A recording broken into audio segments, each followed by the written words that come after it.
the nations in the region and even the world, because there are vital shipping lanes and the entire chip economy to consider as well. Professor Swaran Singh joins us. He's from the School of International Studies at Jawaharlal Nehru University in Delhi. Good evening to you, Professor Swaran Singh. Now, these sort of drills are not new, but what do you make of this kind of a language that has been used by Wang Wenbin, the Chinese Foreign Ministry spokesperson, where he said, and I quote, Taiwan independence forces will be left with their heads broken and blood flowing after colliding against the great undertaking of China achieving complete unification.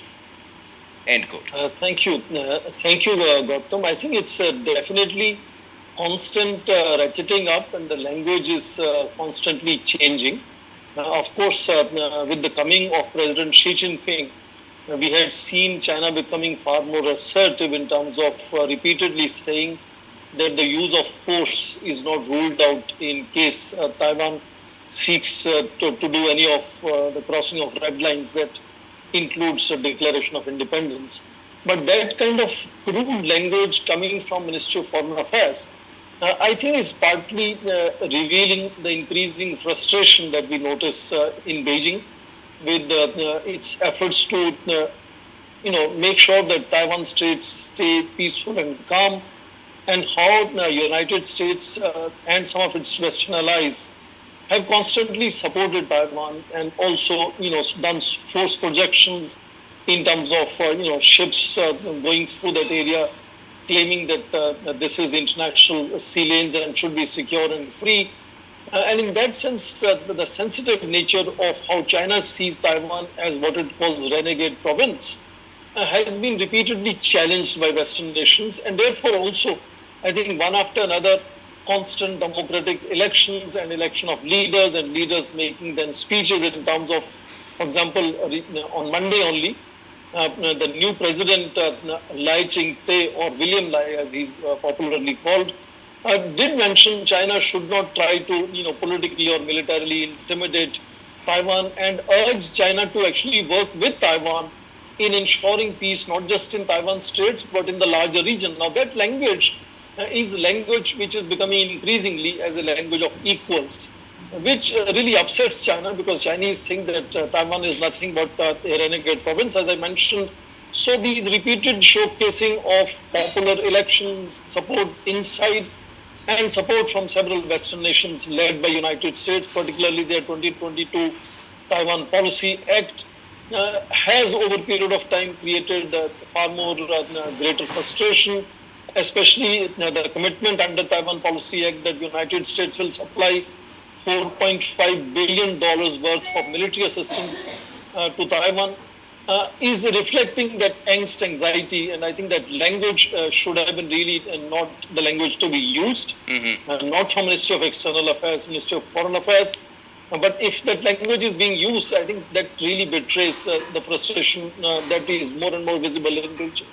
And what do you make of the fact that it's also being said that this exercise that China has launched for 2 days on Thursday, which is today, is it's going further than previous exercises as well, because it involves a complete encirclement of not only Taiwan, the main island, but also the smaller islands that are closer to the Chinese mainland as well. Indeed. In fact, when Nancy Pelosi had visited Taiwan in August of 2022, China had kind of showcased what was called then the largest military exercise in Taiwan Straits. Now, what is new in this exercise, which is now going on for the last 2 days onwards, is how the complete encirclement, because much of the strategic defense of Taiwan is on its eastern coast, which also anticipates that potentially in a situation of actual war, maybe some kind of supplies to come to Taiwan will be only possible through eastern coast of Taiwan, from Japan and possibly from United States. Now, a complete encirclement of including force projection on the eastern coast of Taiwan, not just in Taiwan Straits, and of course in all the smaller various islands that you mentioned, for example, Penghu or Kinmen or Matsu Islands, which are closer to Chinese mainland area, is a reflection of no longer the focus being a blockade, which was the focus seen in 2022 August, but actual, I think, much more aggressive, offensive kind of exercise, which is completely closing any access of any kind to Taiwan Straits entirely in that sense. So the nature of exercise in this case has changed from blockade to offensive kind of an exercise, which definitely will worry people in Taiwan. And I think there is going to be some kind of a response in strengthening their defense, which is already, of course, a top priority in Taiwan's case. Uh, but this was perhaps not a proportionate response to the speech that the new president made in Taiwan on Monday, on 20th. The response seems little out of proportion in that sense. And to me, that needs an explanation why it is not a measured response, both in terms of the total exercise and the language that you mentioned Yeah. of the spokesperson from Foreign Affairs.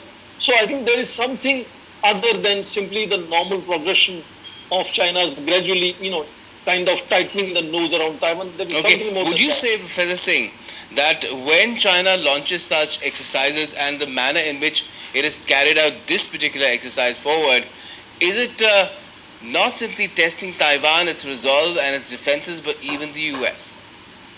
I will actually put my neck out and say I think it is much more to check the resolve of United States than Taiwan, because Taiwan, as we know, shares a very intense economic, political, social relationship with mainland China also, despite tensions. For example, in the last 30 years itself, Taiwan has invested more than $200 billion in mainland China, nearly 500,000 projects, big and small. Their bilateral trade also is, over a period of time flourishing, crossing now $200 billion annually. So Taiwan has a very different kind of relationship of both angst, anxiety, irritations, but also engagement. So therefore, for me, it seems Chinese would like to do this force projection much more to check the resolve of United States, which is now in the thick of presidential elections.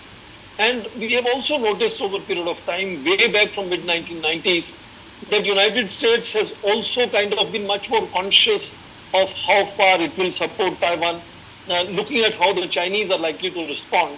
So to me, it is part of the larger US-China contestations where both sides are kind of ratcheting up things, using Taiwan, shall we say, as a ping pong ball in that sense.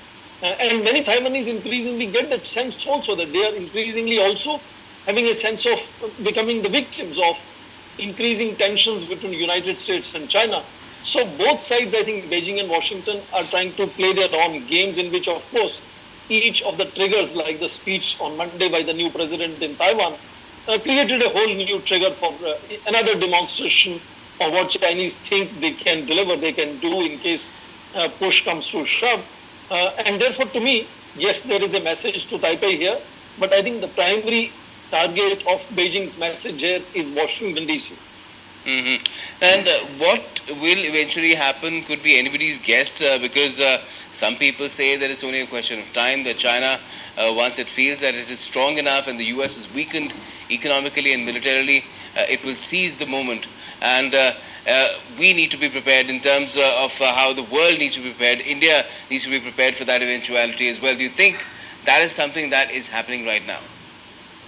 I think that's a very interesting point you made, Gautam, because the whole gradual capturing of big and small features in South China Sea, creating artificial islands, have virtually made the South China Sea as a Chinese lake. And that has involved China over a period of time, because ASEAN has not been able to stand together and confront China on this. When China pushed against India, India stood up to China, and India continues for the last 4 years to stand against China. And Taiwan is the most sensitive example of that kind of approach that China has, or what I normally say, two steps forward, one step backwards.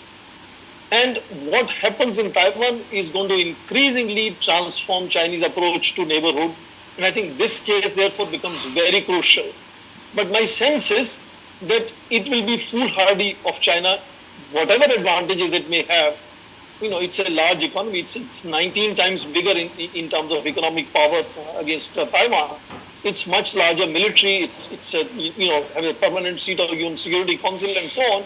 But nevertheless, despite this enormous asymmetrical advantage, uh, using military force for unification of Taiwan will put the whole world against China. And I think that will be really foolish decision to ever take place.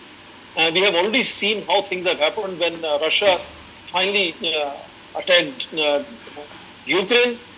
And I think the kind of global approach and response to China will be much stronger compared to that, because Russia is not seen as powerful a challenge today to United States as China is.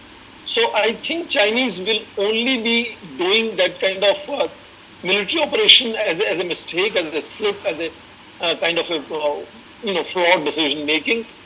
They, my senses, will only try at best to do force projections, and they are doing so right in middle of presidential elections in the United States, thinking that there are circumscription that will be playing on both the candidates at this stage. But I don't really seriously think that Chinese will, in the right mind, ever think of using military to seek unification of Taiwan. The approach has, as we have seen, been very piecemeal and gradual to increase economic integration, social integration. And I think most important strategy of Chinese has been to gradually reduce the number of nations that are recognizing Republic of China on Taiwan or in Taipei. In 8 years of Tsai Ing-wen, for example, 8 nations switched recognition from Taipei to Beijing. In fact, after new president Lai Ching-te was elected in January, one more nation shifted from Taipei to Beijing. I think that is a much more effective strategy that Beijing has had so far in ultimately aiming to achieve a situation where 0 countries will recognize Republic of China on Taiwan and Taipei, which is what Chinese would like to do. But whether the geopolitics will push them into making a mistake of military attack, that to me looks very little possibility. But that one cannot rule out in case of tensions building up as they are. Repeatedly we see now bigger military exercises happening. That doesn't rule out completely that such a mistake can happen. And I think bigger nations like India will have to keep a very close eye on these developments. Certainly, we will have to, and we have to watch our backs, because things are so interlinked here and critically interlinked when it comes to Taiwan, because of how it's a hub of making chips. India is trying to develop its own capabilities there as well to sort of prepare, hedge your bets in those departments as well. Thanks a lot for joining us, Professor Swaran Singh, and talking about it.